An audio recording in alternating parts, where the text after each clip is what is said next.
Hello and welcome back to Story Time with Eric Zimmer.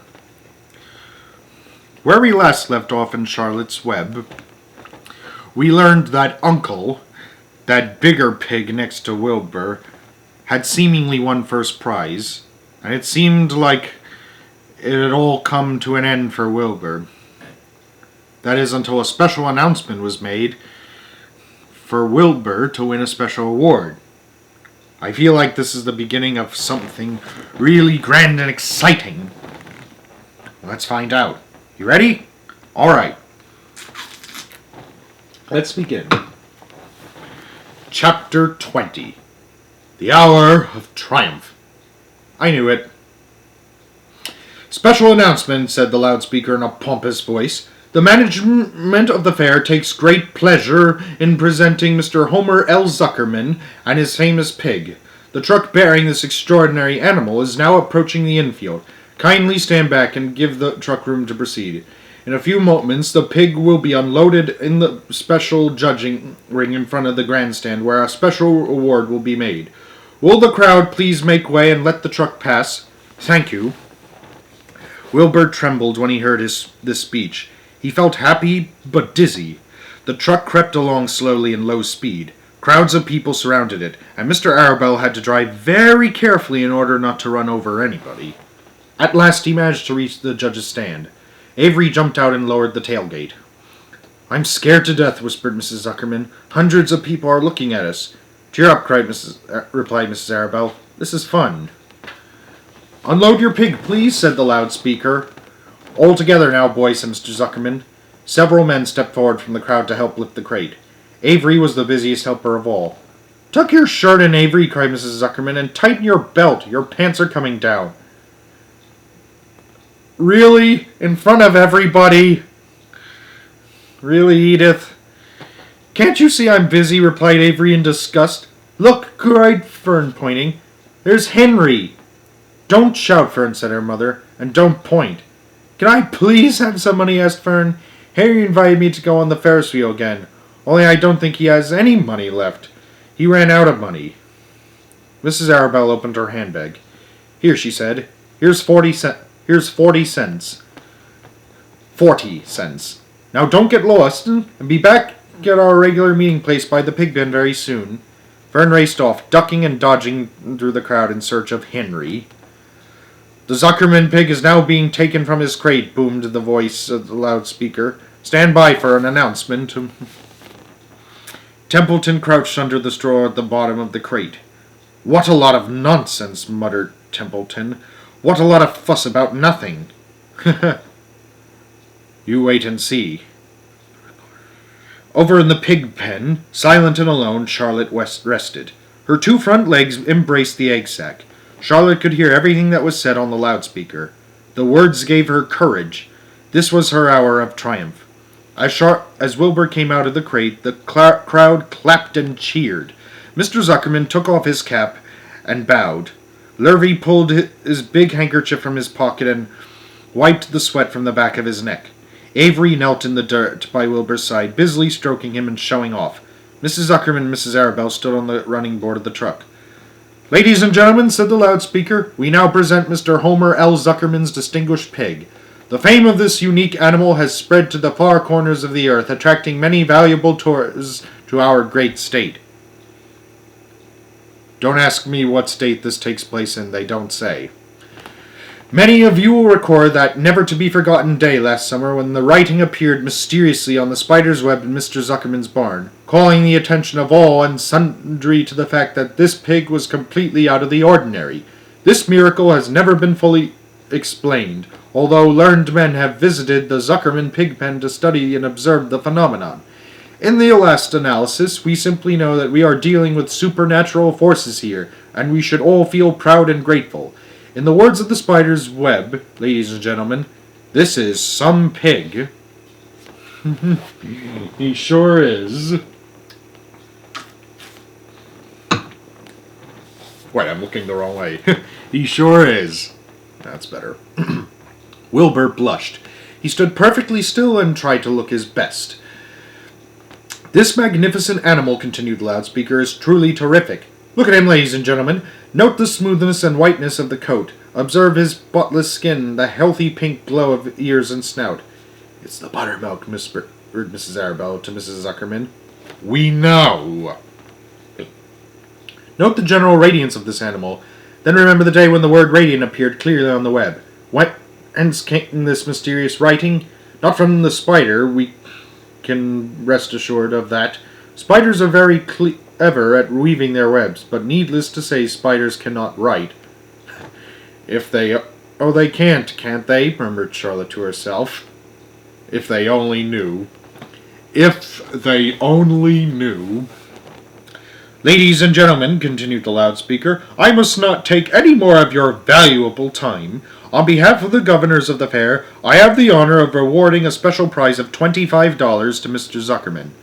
How much is that in today's money?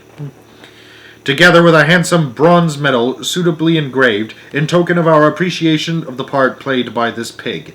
This radiant, this terrific, this humble pig, in attracting so many visitors to our great county fair. Wilbur had been feeling dizzier and dizzier through this long complimentary speech. When he heard the crowd begin to cheer and clap again, he suddenly fainted away. His legs collapsed, his mind went blank, and he fell to the ground unconscious. What's wrong? Asked the loudspeaker. What's going on, Zuckerman? What's the trouble with your pig? Avery was kneeling by Wilbur's head, stroking him. Mr. Zuckerman was dancing about, fanning him with his cap. He's all right, cried Mr. Zuckerman. He gets these spells. He's modest and can't stand praise. Well, we can't give a prize to a dead pig, said the loudspeaker. It's never been done. He isn't dead, hollered Zuckerman. He's fainted. He gets embarrassed easily. Run for some water, Lurvy. He sprang from the judge's rings and disappeared. Templeton poked his head from the straw. He noticed the end of Wilbur's tail was within reach. Templeton grinned. I'll tend to this, he chuckled. He took Wilbur's tail in his mouth and bit it, just as hard as he could bite. The pain revived Wilbur. In a flash, he was back on his feet. Ouch! He screamed. Hooray! Yelled Zuckerman. He's up. The pig's up. Good work, Zuckerman. That's some pig. Everyone was delighted. Mr. Zuckerman was most pleased of all. He sighed with relief. Nobody had seen Templeton. The rat had done well. And now one of the judges climbed into the ring with the prizes. He handed Mr. Zuckerman 2 $10 bills and a $5 bill. Then he tied the medal around Wilbur's neck. Then he shook his hands with Mr. Zuckerman while Wilbur blushed. Avery put out his hand, and the judge shook hands with him too. The crowd cheered. A photographer took Wilbur's picture.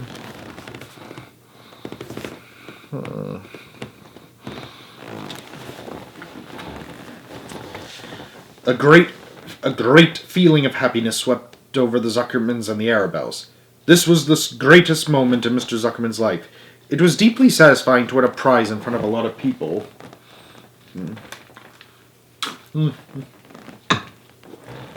As Wilbur was being shoved back into the crate, Lurvy came charging through the crowd carrying a pail of water. His eyes had a wild look. Without hesitating a second, he dashed the water at Wilbur. In his excitement, he missed his aim, and the water splashed all over Mr. Zuckerman and Avery. They got soaking wet. For goodness sake, bellowed Mr. Zuckerman, who was really drenched. What ails you, Lurvy? Can't you see this pig is all right? You asked for water, said Lurvy meekly. I didn't ask for a shower bath, said Mr. Zuckerman. The crowd roared with laughter. Finally, Mr. Zuckerman had to laugh too. And of course Avery was tickled to find himself so wet, and he immediately started to act like a clown. He pretended he was taking a shower bath. He made faces and danced around and rubbed imaginary soap under his armpits. Then he dried himself with an imaginary towel. Avery, stop it, cried his mother. Stop showing off. But the crowd loved it. Avery heard nothing but the applause. He liked being a clown in a ring with everybody watching in front of a grandstand. When he discovered there was still a little water left in the bottom of the pail, he raised the pail high into the air and dumped the water on himself and made faces. The children in the grandstand screamed with appreciation. At last things calmed down. Wilbur was loaded into the truck. Avery was led from the ring by his mother and placed on the seat of the truck to dry off. The truck, driven by Mr. Arabelle, crawled slowly back to the pig pen. Avery's wet trousers had made a big wet spot on the seat.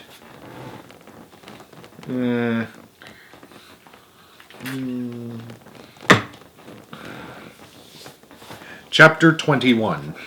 Last Day. Charlotte and Wilbur were alone. The families had gone to look for Fern. Templeton was asleep. Wilbur lay resting after the excitement and strain of the ceremony. His medal still hung from his neck. By looking out of the corner of his eye, he could see it. "Charlotte," said Wilbur after a while, "why are you so quiet?" "I like to sit still," she said. "I've always been rather quiet." "Yes, but you seem especially so today.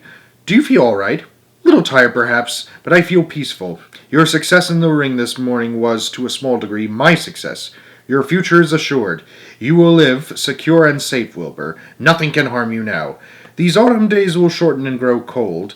The leaves will shake loose from the trees and fall. Christmas will come, then the snows of winter. You will live to enjoy the beauty of the frozen world. For you mean a great deal to Zuckerman, and he will not harm you, ever. Winter will pass, the days will lengthen, the ice will melt in the pasture pond. The song sparrow will return and sing, the frogs will wake, the warm wind will blow again. All these sights and sounds and smells will be yours to enjoy, Wilbur. This lovely world, these precious days." Charlotte stopped. A moment later a tear came to Wilbur's eye. "Oh, Charlotte," he said, "to think that when I first met you I thought you were cruel and bloodthirsty." When he recovered from his emotion, he spoke again. "Why did you do all this for me?" he asked. "I don't deserve it. I've never done anything for you."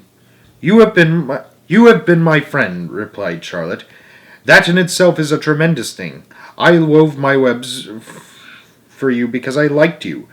After all, what's a life anyway? We're born, we live a little while, we die. A spider's life can't help being something of a mess, with all this trapping and eating flies. By helping you, perhaps I was trying to lift up my life a trifle. Heaven knows anyone's life can stand a little of that." "Well," said Wilbur, "I'm no good at making speeches. I haven't got your gift of words. But you have saved me, Charlotte, and I would gladly give my life for you. I really would." "I'm sure you would, and I thank you for your generous sentiments." "Charlotte," said Wilbur, "we're all going home today. The fair is almost over. Won't it be wonderful to be back home in the barn cellar again with the sheep and the geese? Aren't you anxious to get home?" For a moment Charlotte said nothing. Then she spoke in a voice so low Wilbur could hardly hear the words. Oh no. "I will not be going back to the barn," she said. Wilbur leapt to his feet. "Not going back?" he cried. "Charlotte, what are you talking about?" "I'm done for," she replied. "In a day or two I'll be dead. I haven't even strength enough to climb down into the crate. I doubt if I have enough silk in my spinnerets to lower me to the ground." Hearing this, Wilbur threw himself down in an agony of pain and sorrow. Great sobs racked his body. He heaved and grunted with desolation. "Charlotte," he moaned. "Charlotte, my true friend!" "Come now, let's not make a scene," said Charlotte. "Be quiet, Wilbur. Stop thrashing about." "But I can't stand it!" shouted Wilbur. "I won't leave you here alone to die. If you're going to stay here, I shall stay too." "Don't be ridiculous," said Charlotte. "You can't stay here. Zuckerman and Lurvy and John Arabelle and the others will be back any minute now, and they'll shove you into that crate and away you'll go. Besides, it wouldn't make any sense for you to stay. There will be no one to feed you. The fairgrounds will soon be empty and deserted." Wilbur was in a panic. He raced round and round the pen. Suddenly he had an idea. He thought of the egg sack and the 514 little spiders that would hatch in the spring. If Charlotte herself was unable to go home to the barn, at least he must take her children along. Wilbur rushed to the front of his pen. He put his front feet up on the top board and gazed around. In the distance he saw the Arabelles and the Zuckermans approaching. He knew he would have to act quickly. "Where's Templeton?" he demanded. "He's in that corner under the straw asleep," said Charlotte. Wilbur rushed over, pushed his strong snout under the rat and tossed him into the air. "Templeton!" screamed Wilbur. "Pay attention!" Templeton, surprised out of a sound sleep, looked first dazed, then disgusted. "What kind of monkey shine is this?" he growled. "Can't a rat catch a wink of sleep without being rudely popped into the air?" "Listen to me," cried Wilbur. "Charlotte is very ill. She only has a short time to live. She cannot accompany us home because of her condition. Therefore, it is absolutely necessary that I take her egg sac with me. I can't reach it, and I can't climb. You are the only one that can get it. There's not a second to lose. The people are coming. They'll be here in no time. Please, please, please, Templeton, climb up and get the egg sac." Templeton yawned. He straightened his whiskers. Then he looked up at the egg sac. "So," he said in disgust, "so it's old Templeton to the rescue again, is it? Templeton, do this. Templeton, do that. Templeton, please run down to the dump and get me a magazine clipping. And Templeton, please lend me a piece of string so I can spin a web." "Oh, hurry," said Wilbur. "Hurry up, Templeton." But Templeton was in no hurry. He began imitating his voice. "So it's hurry up, Templeton, is it?" he said. "Ha ha! And what thanks do I ever get for these services, I would like to know? Never a kind word for old Templeton, only abuse and wisecracks and side remarks. Never a kind word for a rat." "Templeton," said Wilbur in desperation, "if you don't stop talking and get busy, all will be lost, and I will die of a broken heart. Please climb up." Templeton lay back in the straw. Lazily, he placed his forepaws behind his head and crossed his knees in an attitude of complete relaxation. "Die of a broken heart," he mimicked. "How touching! My, I notice that it's always me who come to when in trouble, but I've never heard of anyone's heart breaking on my account. Oh no, who cares anything about old Templeton?" "Get up!" screamed Wilbur. "Stop acting like a spoiled child." Templeton grinned and lay still. "Who made the trip after trip to the dump?" he asked. "Why, it was old Templeton. Who saved Charlotte's life by scaring that Arabelle boy away with a rotten goose egg? Bless my soul, I believe it was old Templeton. Who bit your tail and got you back on your feet this morning after you fainted in front of the crowd? Old Templeton. Has it ever occurred to you that I'm sick of running errands and doing favors? What do you think I am anyway? A rat of all work?" Wilbur was desperate. The people were coming, and the rat was failing him. Suddenly he remembered Templeton's fondness for food. "Templeton," he said, "I will make you a solemn promise. Get Charlotte's egg sac for me, and from now on I will let you eat first when Lurvy slops me. I will let you have your choice of everything in the trough, and I won't touch a thing until you're through." Templeton sat up. "You mean that?" he said. "I promise. I cross my heart." "All right, it's a deal," said the rat. He walked to the wall and started to climb. His stomach was still swollen from last night's gorge.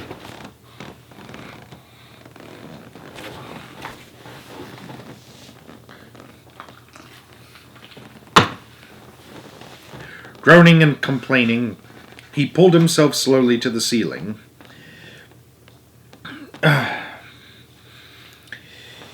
He crept along till he reached the egg sac. Charlotte moved aside for him. She was dying, but she still had strength enough to move a little.